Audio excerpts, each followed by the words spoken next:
Hey, you guys often ask me how to get a better accent in a foreign language. Well, today we have someone who's very good with accents.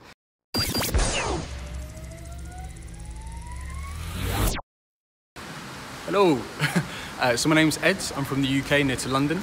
J'ai commencé le français quand j'avais 11 ans à l'école. J'ai continué jusqu'à la Fac. Ich habe dann auch Deutsch studiert an der Uni und habe so ein Praktikum in Deutschland gemacht.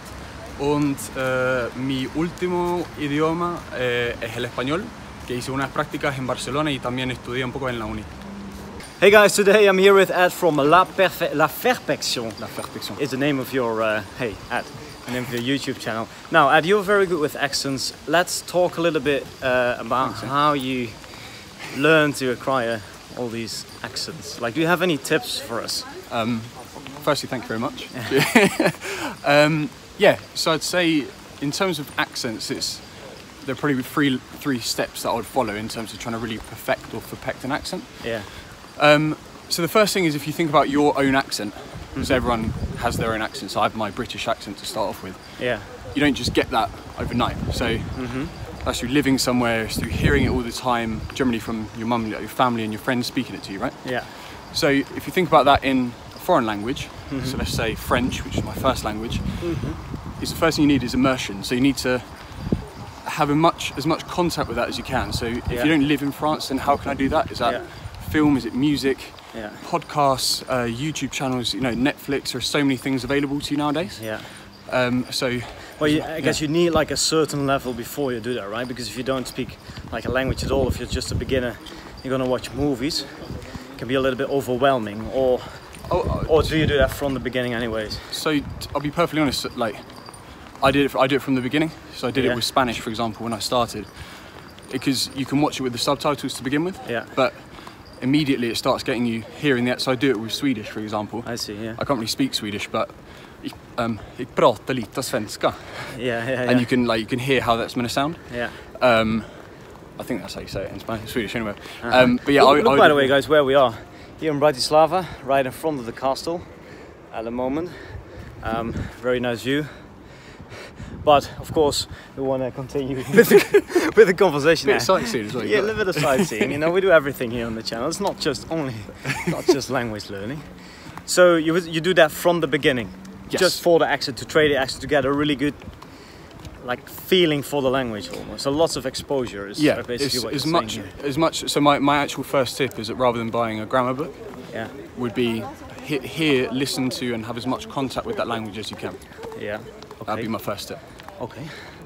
And then after that, what do we do? Number two, any language is going to have these. There are going to be sounds that are going to be hard for you to make, right? Yeah. So with French, you know, a lot of the accent is just about making your it's basically about making your voice sound like this. Yeah. But they have these things like r. Yeah. What else do they have? U. Yeah. They have o, like the vowels, for example, which are very hard to pronounce. Yeah. Think about Spanish, r. Yeah. German, which we don't have in English. Yeah. So if you think about all of these sounds that are actually hard to make, you want to actually pick those out. And because it's going to be tough for you to pronounce them, is you want to focus on those and really, really practice them. Yeah. So one tip I would give you is that actually try and make like words, tongue twisters, or try and make sentences. Oh, really? Try and actually include them and practice them. So in any way you can. you're pretty serious about it, like pronunciation. You really focus on that at a certain stage. Yeah. That's good. That's good. Maybe good. I do not really do that, but yeah, that might be a good idea for if you really want to. I think it also like depends on what your priorities are. If you just want to communicate, if you really want to sound native, then I guess it's definitely worth spending some time on. Yeah. This is if you really want to tune it to make it sound. You want to try and sound like a native person. Before we go to tip number 3, do you also think that accent comes with confidence? So, for example, my Russian is not very good. But if I have to speak it with someone, you know, I tend to not like put my best accent because I'm afraid that they're gonna think, okay, this guy has a really good pronunciation, and they're gonna start talking very quickly. So, but the more confidence I get, yeah, the more I'm willing to try, or I'm daring actually to try to put a better accent. Mm-hmm. Do you agree with that, or don't you have that feeling? So one thing from personal experience is that I'd say I see it mostly in Spain and France. Yeah. I've seen it everywhere that I've lived. Is that sometimes? Go this way? Yes. Okay. Is it genuinely sometimes people will be ashamed of almost trying to sound native?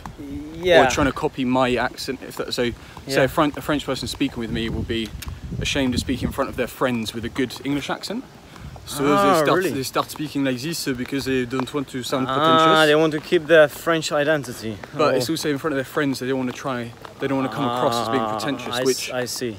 Their friends might think that, but I don't think that at all. I just think it sounds like they're making an effort, and they, for me, have a good accent. Yeah. And I've actually seen as well a couple of drinks can genuinely help in that it loosens people up, and they just speak naturally as they feel fit. Yeah. But that's something you shouldn't be afraid of. If you have a good accent, then I'd love to hear it. Mm-hmm. Okay, well then it's time to go. Just don't want to be run over.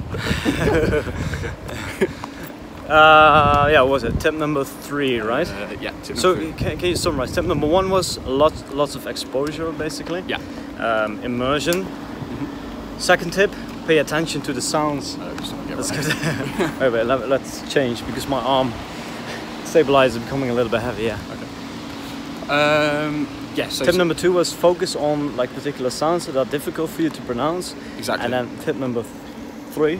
Tip number 3 is practice, and get as much feedback, be it your own or somebody else's, as you can. Yeah. So how did I do this in particular? Mm-hmm. Is I seek out. It's okay. It's fine. I seek out. Just getting run over a little bit. I seek out language tandems. Mm-hmm. So I go to meetups, and try and find native speakers to practice with. Mm-hmm. And also I used to record my voice. Yeah. So I think that's generally the best way to do it, is to record your voice, so you can hear what you sound like. Because a lot of the times you can pick out your own errors. Yeah. So you can actually hear that how you pronounce something isn't quite right compared to a native speaker. Do you really do that? I mean, how do you do that? Do you record a Skype call, for example, or I used to do it. So say for example, so you've got step 1, you've listened to all these things, or whatever, you've worked out there. I'll give you a concrete example. Yeah. A phrase I used to practice was j'ai brûlé un feu rouge. So j'ai brûlé, which is are you un feu rouge, and it's got the R-O-U again, which is tough to pronounce. Yeah. And I used to practice that over and over, and I used to record it to then listen back to it. Yeah. To see how it sounds, because you can a lot of the times pick up where you've got your accent. And I also used to ask for feedback all the time. Where we go? I'm a little bit lost. Okay. So you ask for feedback all the time? Yeah, particularly in Germany, I did this with my German friends. Okay. As I was speaking, I'd just say, "Is that pronounced right? Does that sound? Would you say it like that? How Don't be afraid. Don't be afraid of criticism. Yeah. And don't be afraid to ask for feedback." I see. Okay. Well, I think these were 3 great tips for the viewers at home. Let me know, guys. What do you think? Do you think pronunciation is important? If you think it's important, what do you do to get a better accent, basically? And definitely try out Ed's tips, because for him it has worked. I've been I've witnessed that. We are here in Bratislava, Polyglot Gathering, and we've seen Ed speaking all these languages, and it's very impressive. He also has a YouTube channel, by the way. It's called La Ferpection, and Ed talks about what can people get from your channels, basically. Yeah, so how to perfect a language, and also it's more about practical language tips. So things like what jobs can you get with languages, what are the best meetups, best applications, and also a couple of stupid videos, because there you go. Yeah, Ed's videos are very entertaining. Actually, we just shot one here in Bratislava, which we're going to publish very soon. So I'm looking forward to catching up with you soon. And that was it. Greetings from Bratislava. Au revoir, ciao, ciao. Au revoir.